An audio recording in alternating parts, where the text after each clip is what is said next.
Je lis dans Psaume 106, verset 30. Il est écrit: Phinées s'est levé pour intervenir et le fléau s'est arrêté.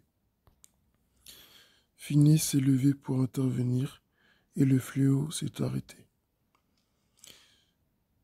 Quand tu vois cette histoire, enfin ce court verset, bon, tu sais que on s'est écrit juste avant, hein, Israël, ils avaient offensé Dieu encore une fois, et Dieu les avait punis pour cela. Et lorsque Phinées s'est levé pour intervenir, le fléau s'est arrêté. Dieu souvent il attend une seule personne pour changer les choses.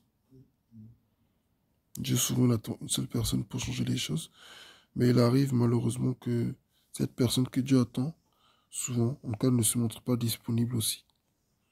Et beaucoup de personnes aujourd'hui se plaignent de ce qui se passe dans le monde. Si Dieu existait, il y aurait ceci. Si Dieu existait, il y aurait cela. Mais le problème, en réalité, c'est que c'est vrai que il y a le péché qui sévit dans le monde, parce que Adam et Ève, ils ont ouvert une porte par leur péché, donc le malheur frappe le monde, c'est vrai. Et c'est aussi le résultat aussi du choix de l'être humain, c'est vrai. Mais c'est surtout le résultat du choix de ceux qui ne se sont pas levés quand ils devaient le faire. En fait, le monde, quand tu vois, on est tous complémentaires les uns des autres. On est tous complémentaires. Et nous avons tous un rôle important à jouer. Et ce que moi je ne fais pas, si moi je me lève pas pour faire ce que j'ai à faire, d'autres personnes en pâtiront. Et ces personnes aussi, plus tard, après moi, quand moi je me suis levé, si elles ne se lèvent pas, les gens qui sont derrière eux aussi vont en pâtir aussi. Nous sommes vraiment une famille, nous sommes vraiment tous liés. Qu'on le veuille ou pas, qu'on soit chrétien ou non, on est tous liés. La preuve, si nos parents euh, n'étaient pas venus en France, aujourd'hui on ne serait pas là. Tout simplement. Il y a plein de gens qu'on n'aurait pas rencontrés, plein de gens qu'on n'aurait pas connus, plein d'expériences qu'on n'aurait pas faites, plein de choses qu'on n'aurait jamais réalisées, même auxquelles on n'aurait jamais pensé, parce qu'on serait né dans un autre contexte. On aurait grandi dans un autre contexte. Si les gens qui ont construit, qui devaient construire les bâtiments où on est aujourd'hui, ne les auraient pas construits, mais ils auraient construit autre chose à la place, peut-être qu'on ne serait pas là. Ou s'ils auraient décidé de ne rien faire, ben nous, on ne serait pas là. Donc c'est vraiment plein d'événements qui sont rattachés les uns aux autres. Comme on aime appeler ça en philosophie, l'effet cumulé.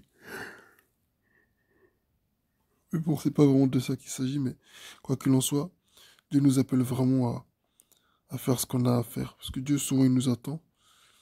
Et c'est nous qui sommes assis et qui ne faisons pas ce qu'il faut faire. On pense à l'église, on pense à l'école, on pense au travail, on pense à nos relations, on pense à la vie de la ville où on est. On se dit, mais pourquoi il n'y a toujours pas ceci? Pourquoi il n'y a toujours pas cela? Pourquoi, au temps du Covid, tout le monde était comme ci, comme ça?